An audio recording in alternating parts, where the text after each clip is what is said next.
Seperti yang lo tahu, gue udah lama banget tidak membahas cuplikan vlog mengerikan dari para YouTubers. Sesuai dengan permintaan lo juga, gue udah ngumpulin nih beberapa cuplikan vlog yang menurut gue mengerikan, entah karena ada pengaruh gaib atau faktor aneh lainnya. Singkat cerita, pada cerita pertama nih, ada seorang YouTuber yang bertemu dengan orang asing ketika mengeksplorasi pabrik terbengkalai. Lalu pada cerita kedua, ada seorang YouTuber yang bertemu dengan penghuni asli di sebuah rumah kosong. Lalu pada cerita terakhir, ada seorang YouTuber yang merekam momen romantis yang seketika berubah menjadi momen tragis. Nah, sebelum kita masuk ke detail ceritanya, hai semua, nama gue Ewing dan jangan lupa untuk subscribe karena gue bakal upload 2 video kisah nyata mengerikan setiap minggunya dan juga nyalain notifikasinya supaya tidak ketinggalan. Lalu sebarkan video ini ke semua teman-teman lo yang sekiranya suka video-video horor. Kalau udah siap, langsung aja kita mulai kisah nyata mengerikan untuk episode kali ini.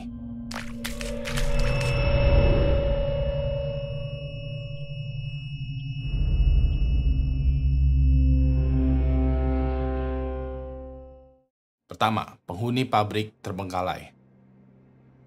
Pada bulan Juni tahun 2022, ada seorang YouTuber bernama Christopher Brian Hill. Christopher itu punya channel YouTube yang bernama Urbex Hill, yang dimana dia biasa mengupload video kegiatan dia mengeksplor tempat-tempat terbengkalai. Nah, dalam salah satu videonya, dia mengeksplor sebuah gedung pabrik terbengkalai yang bernama Westinghouse di Cleveland, Amerika Serikat. Sedikit cerita mengenai pabrik Westinghouse ini, jadi pada tahun 1886, Thomas Edison membangun gedung pabrik ini. Seperti yang lo tahu, Thomas Edison ini adalah seorang penemu dan juga pengusaha yang pinter banget dalam peralatan elektronik. Di tahun-tahun tersebut juga dia memperkerjakan Nikola Tesla untuk bekerja di pabrik Westinghouse. Semakin berjaya dah tuh Thomas Edison dan pabrik Westinghouse, dan untuk beberapa puluh tahun selanjutnya semuanya berjalan dengan normal sampai pada tahun 1979 pabrik Westinghouse ini entah karena alasan apa ya menjadi tutup dan terbengkalai. Walaupun udah terbengkalai, banyak orang yang tertarik dengan gedung ini karena dianggap bersejarah. Saking menariknya, pada sekitaran tahun 2011 atau 2012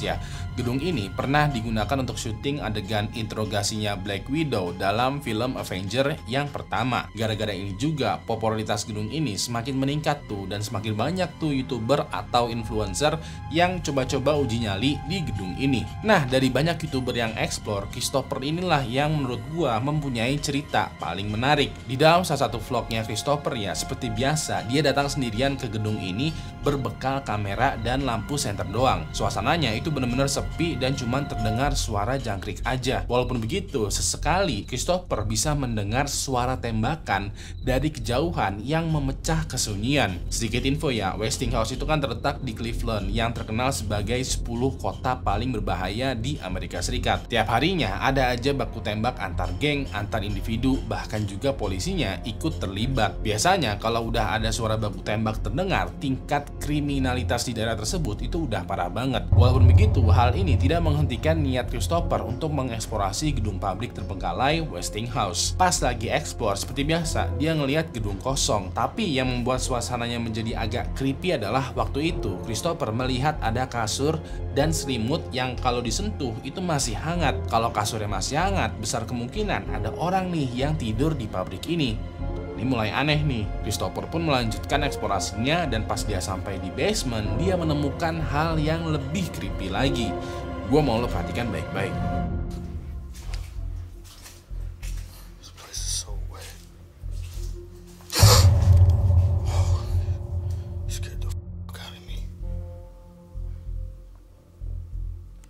Yo,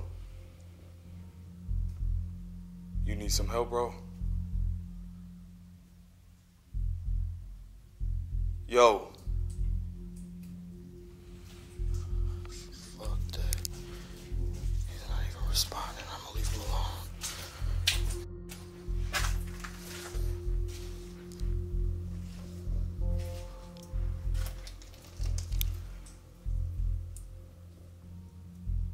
Yo.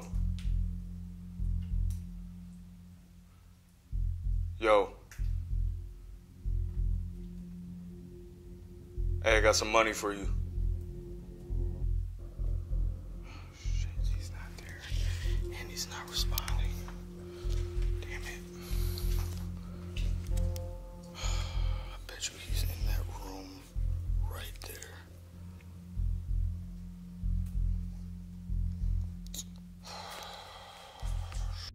Seperti yang lo lihat, pas Christopher lagi berbelok ke suatu lorong ya, Christopher melihat kalau di ujung lorong itu ada orang lagi jongkok. Christopher sempat gak notice, tapi begitu dia notice, dia langsung tersentak kaget. Christopher pun nanya ke orang ini kayak, "Bro, lu butuh bantuan kah?" Orang yang lagi jongkok ini diem aja tuh, nggak ada respon apapun. Dirasa situasinya makin aneh ya, Christopher pun akhirnya balik badan dan mundur lagi. Pas udah agak jauh ya, Christopher udah mulai berubah pikiran nih. Waktu itu dia bilang kalau dia bakalan bantuin orang yang lagi jongkok tadi dengan cara memberi uang. Mungkin ya Christopher berpikiran kalau orang yang lagi jongkok tadi adalah homeless people atau gelandangan, dan supaya sama-sama enak dan aman nih, ya udah deh Christopher kasih duit aja $20 atau sekitaran 300.000. Pas Christopher balik ke lorong yang tadi, orangnya itu udah hilang dong. Christopher bilang, "Yo bro, gue punya uang nih buat lo."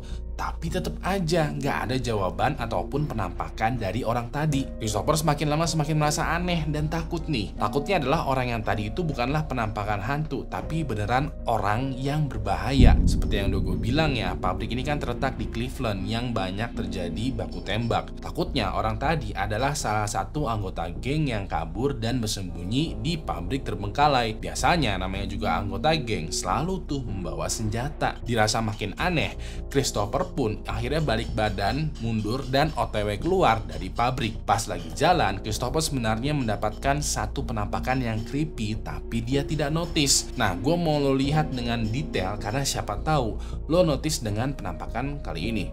Gue mau lo perhatikan baik-baik. There's a lot of bats down here too. Damn.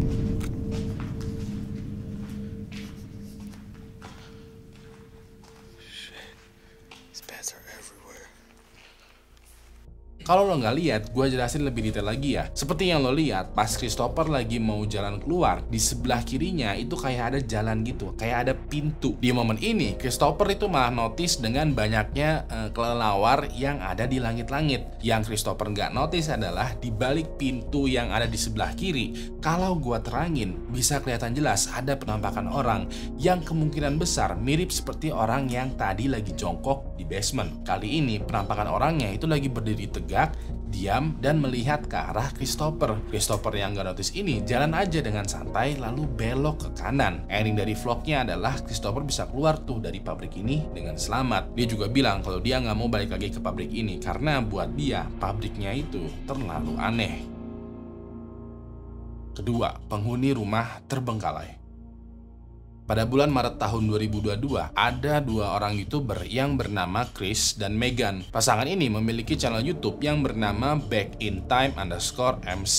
Dalam channel YouTube-nya, mereka sering banget tuh mengupload video-video eksplorasi ke gedung-gedung atau bangunan yang sudah tua. Nah, dalam salah satu videonya, mereka lagi eksplor tuh ke salah satu desa terpencil yang udah terbengkalai yang ada di Inggris. Namanya juga desa terbengkalai ya, banyak tuh rumah-rumah yang udah ditinggal oleh pemiliknya dibiarkan begitu saja. Dalam cuplikan awal video vlog mereka, Chris dan Megan itu bercerita kalau dia tertarik nih sama satu rumah peternakan. Menurut mereka yakin banget kalau rumah peternakan ini tuh udah terbengkalai karena terlihat berantakan, banyak bau nggak enak, dan bener-bener udah nggak layak untuk dihuni. Yaudah deh, Chris dan Megan masuk tuh ke rumah ini lewat jendela samping rumah yang kebetulan terbuka. Begitu masuk, namanya juga bangunan yang terbengkalai ya, isi rumahnya ini pun bener-bener nggak rapi. Masih banyak tuh perabotan di rumah ini kayak kasur, lemari, baju, meja, cermin, kursi, dan lain sebagainya. Cuman ya bener-bener udah nggak terawat, berdebu, dan kotor. Di beberapa sudut rumah juga ada foto-foto, barang-barang nggak jelas, botol minuman, sampah, dan lain sebagainya. Kondisi bangunannya juga bener-bener nggak terawat ya, karena bisa dibilang ada atap yang udah jebol, lantainya bener-bener kotor, wallpapernya pada sobek, karpetnya penuh debu, bahkan juga ada beberapa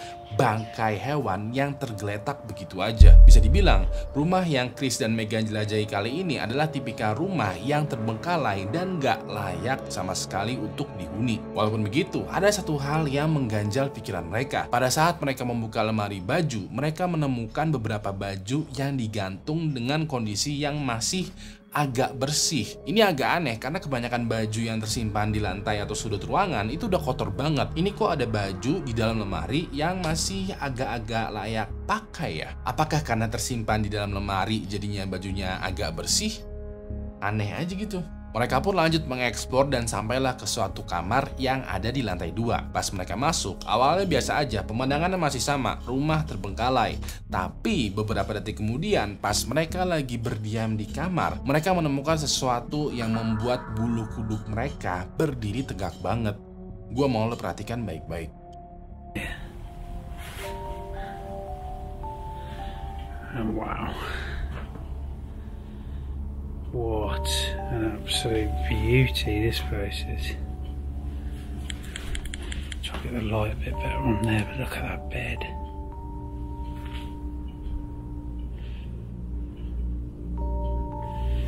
The old Zimmer frame.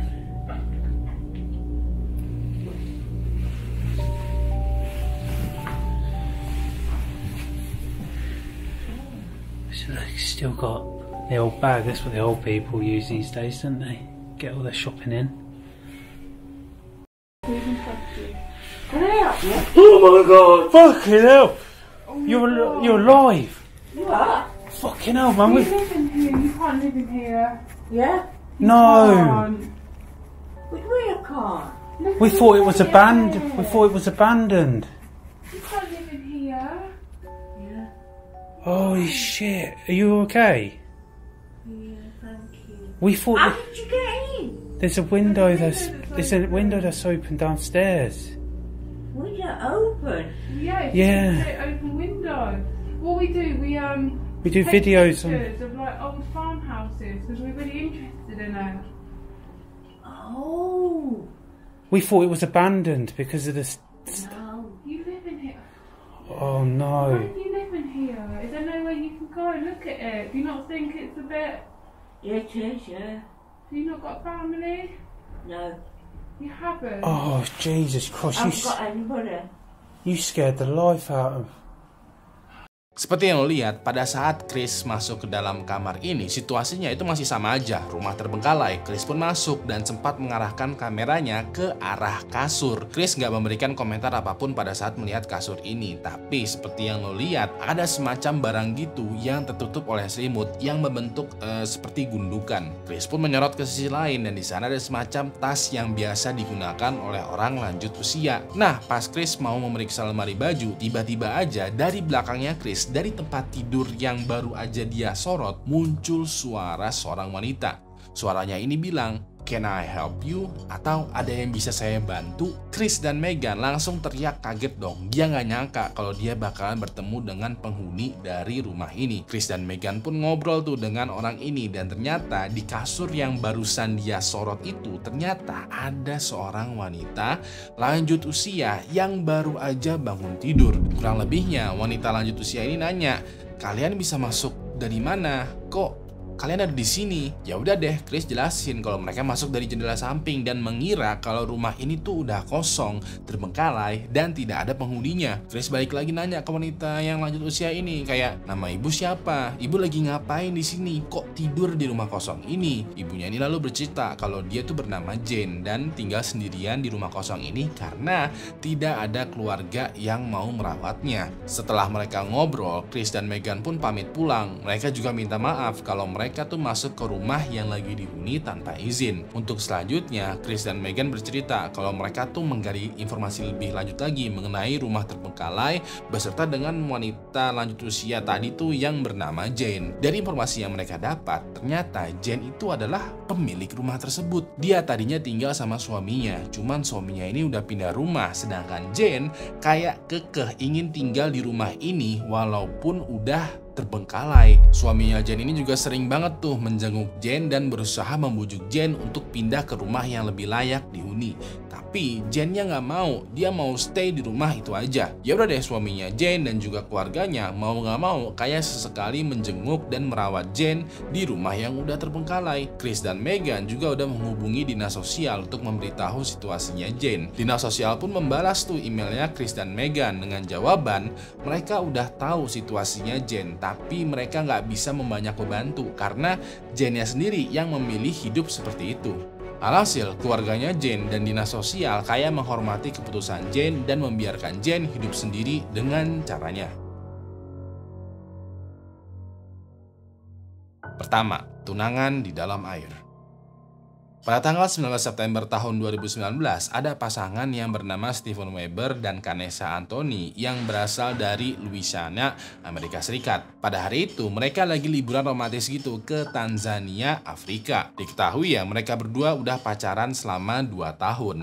Awalnya, orang-orang di sekitar mereka itu udah skeptis dengan hubungan mereka karena mereka berdua mempunyai kepribadian yang berbeda dan pekerjaan mereka itu rada-rada nggak nyambung. Steven diketahui bekerja sebagai seorang DJ dan Kanessa bekerja sebagai seorang notaris. Walaupun banyak gunjingan dari orang-orang, mereka berdua itu terus langgeng dan hubungannya baik-baik aja tuh. Bahkan Steven sayang banget sama Kanessa, dia sampai rela menyiapkan liburan yang romantis buat mereka berdua. Tujuan liburannya ini rada-rada unik nih. Jadi Steven kayak memesan villa gitu yang berada di tengah laut Samudra Hindia. Persisnya villa ini bernama Manta Resort dan terletak di Pulau Pemba. Yang membuat villa ini unik adalah villa itu ternyata bentukannya setengahnya tuh ada di atas permukaan laut dan setengahnya lagi ada di bawah permukaan laut. Kurang lebih di permukaan laut itu kayak ada semacam kabin gitu, dimana kayak ada ruang tamu, ruang berjemur, dan juga dapur kecil. Sedangkan di bawah laut itu ada semacam ruangan kaca yang berisi tempat tidur. Bisa dibilang ketika mereka tidur, mereka tuh bakalan tidur di bawah permukaan laut. Kanessa takjub dengan villa di Manta Resort. Dia semakin sayang tuh kepada Steven karena udah diajak liburan ke tempat yang unik banget nih. Walaupun begitu, Steven punya kejutan lainnya lagi nih. Pas Kanessa lagi mengagumi kamar tidur yang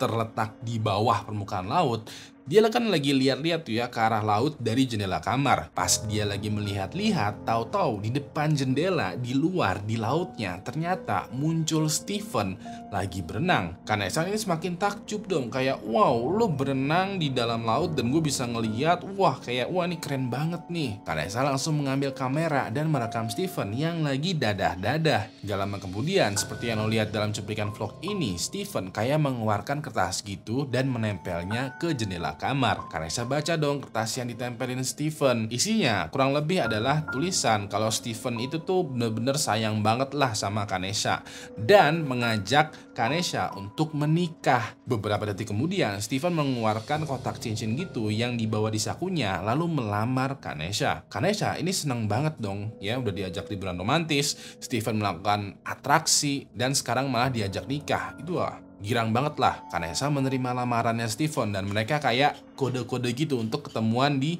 bagian atas villa di permukaan laut. Ya udah deh, Kanessa naik ke atas dan menunggu kemunculan Steven. Kanessa yang lagi excited banget itu nungguin tuh kemunculan Steven. Tapi udah beberapa menit berlalu, Steven kok nggak muncul juga. Kanessa lalu melihat ke sisi lain, jauh, dekat, pokoknya dia mencari penampakannya Steven di permukaan laut ini. Dia juga teriak-teriak manggil Steven karena rada bingung nih, ini orang kok nggak muncul-muncul juga. Apakah dia lagi menyiapkan surprise selanjutnya atau ada hal aneh yang terjadi? Seharusnya Steven tuh langsung muncul ya, karena pas memamerkan cincinnya, pas sudah kode-kodean itu, mereka seharusnya ketemuan tuh di permukaan laut. Dirasa feelingnya semakin aneh, Kanessa pun akhirnya menghubungi pihak resort. Dia curiga nih kalau ada hal buruk nih yang terjadi kepada Steven. Ya udah deh, pihak resort dan juga beberapa nelayan setempat mulai berenang tuh dan menyisir permukaan laut di sekitaran villanya Kanessa. Lalu beberapa jam kemudian, Steven akhirnya ditemukan, tapi sayangnya dalam keadaan mengambang di laut sudah tidak bernyawa. Besar kemungkinan Steven pada saat dia sedang berusaha berenang ke permukaan laut, dia terbawa arus air, terjebak di dalam laut, tidak bisa bernafas, dan ujung-ujungnya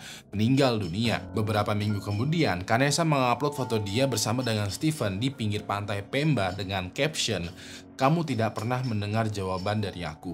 Yes, yes, yes, jutaan kali yes. Kita tidak pernah merayakan hari jadian kita karena hari terbaik kita berubah menjadi takdir yang sangat mengerikan.